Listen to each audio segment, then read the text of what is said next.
সকলকে আজকে আমার ভিডিওটা দেখার জন্য সকলকে ওয়েলকাম জানাই। আজকে আমার ভিডিওটা সকালে আপডেট দেওয়া হয়নি, সকালে আমি একটু বিজি ছিলাম কাজে, তো এখন ভিডিওটা করছি যার জন্য।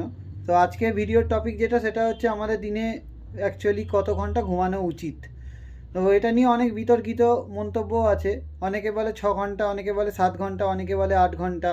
কিন্তু আমি মনে করি যে একজন সুস্থ স্বাভাবিক ব্যক্তির পর্যাপ্ত পরিমাণে সারাদিনের কর্ম ঠিকঠাক মতো পরিচালনা করার জন্য এবং শরীরকে সুস্থ রাখার জন্য, মনকে সুস্থ রাখার জন্য 8 ঘন্টা ঘুমানো উচিত।